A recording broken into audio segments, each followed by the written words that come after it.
welcome back. It's Mr. Hartman here again with Science for 2021 Astronomy, and today we're going to go over wave properties. Sorry, we're going to go over, I apologize. We're going to go over electromagnetic radiation, which is mostly just wave properties. Light is a form of electromagnetic radiation, which means it's made up of electric and magnetic fields, which oscillate themselves back and forth throughout space. The term light refers only to the electromagnetic radiation that's visible to the human eye. There is lots of other electromagnetic radiation that is not visible to the human eye, such as radio waves, microwaves, gamma rays, all types of things like that. So one of the key things, probably the key thing about electromagnetic radiation, is it does not require a physical medium to propagate, to expand and extend itself. It can travel through the empty vacuum of space, which is how light from the sun and other stars reaches Europe, but also maybe more generally speaking, Earth. And then we see electromagnetic radiation travel through space at a constant speed, which is the speed of light, 299,792,458 meters a second. So let's talk about wave properties. So they talk about some examples of waves. Light emitted by the sun is an example of a wave. Sound generated by a thunderclap is an example of a wave. And the ripples of water in a pond is an example of a wave. So a wave itself is the motion of disturbance between 2 points. The example they bring up here is pebbles in a pond. Once you throw the pebble into the pond, it disturbs the water immediately surrounding it, which then the disturbance of that water pushes the water further out, and then so on and so forth. Key thing about waves is that they transport energy, but they do not transport mass. The individual particles of the medium which the wave is moving do not move along the wave itself. So if a wave is moving through glass, the glass does not move with the wave. It is simply interacting with the wave, right?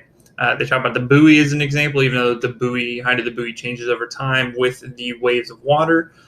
Its average position in the water does not change, right? And so let's talk about the general characteristics of waves. And they all have these characteristics despite the different types of waves. The first off is amplitude, which is the maximum displacement from equilibrium. So if we make sure. Sorry, I got a thing going on over here. Let's see if this still works. This is not working all of a sudden. Okay. Well, that's unfortunate. Let's see. Click back on here.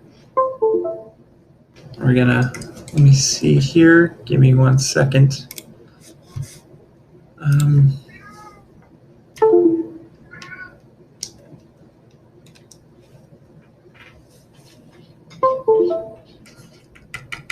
Okay, that's unfortunate. The amplitude, so there's a resting position, and then the height of the wave at any given point, or the lowness of the wave, is going to be the amplitude from that equilibrium point. And so the height of a wave, that's for a water wave or the wave of a string. For electric and magnetic fields is the maximum magnitude of the electromagnetic wave. And what we see is that amplitude is generally related to the intensity of a wave. So the higher the amplitude, the more intense it is, the lower, the less intense. The wavelength is the distance between two consecutive corresponding points on a wave. So if we can actually, I guess, click over here, I made this amazing wavelength. Let's see if I can I use my tablet? Nope, it's not working. That's unfortunate. So, but we can kind of do this, right? Those 2 points, right, the distance between that makes up a full wavelength. And then also, I guess if we were to try to click out equilibrium here at some level, let's just call this equilibrium, right? The gap from the top of the peak and the bottom of the trough to this place is the amplitude, right? So the wavelength distance between two consecutive corresponding points on a wave, again, 2 successive peaks, 2 successive troughs as well. Frequency is the number of times it goes through those wavelengths, right? The different peaks and troughs in a given amount of time.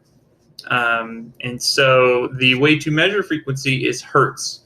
And what hertz corresponds to is 1 oscillation per second, right? So if it's 1 frequency oscillation per second, that is 1 hertz.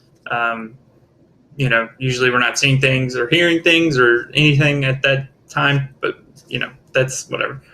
The period for a wavelength is the amount of time that elapses between oscillations. So how long it takes, right?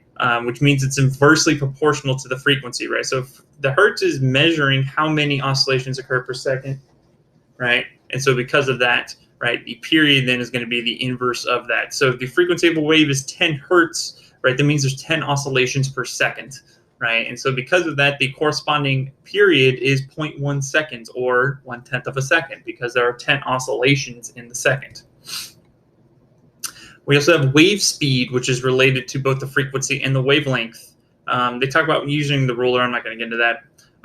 But speed of anything is the distance traveled per unit of time, and so that's what we use for wave speed as well. The distance here that we're talking about is the wavelength, right? So the how large the oscillations are, essentially, or how common the oscillations are. The time is whatever period, and so the wave speed equation, V is equal to distance over time, which is going to be the wavelength divided by T, the period, right? The amount of time that elapses between oscillations, right?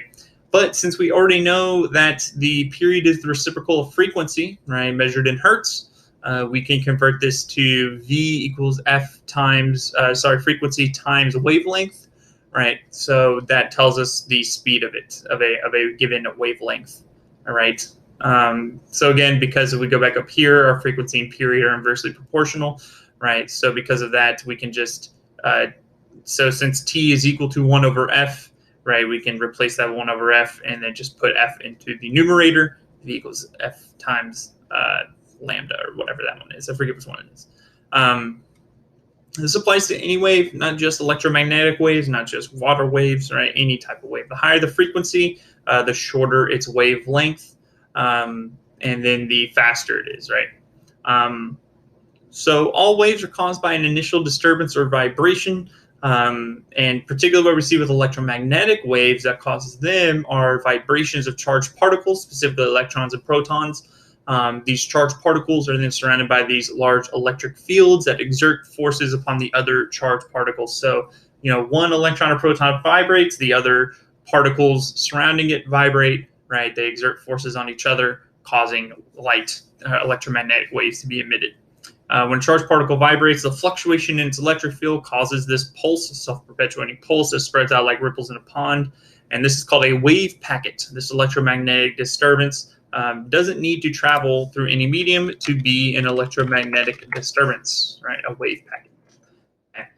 So hopefully, I meant to have my tablet right here, but I think the USB connection I have going on is not working too well.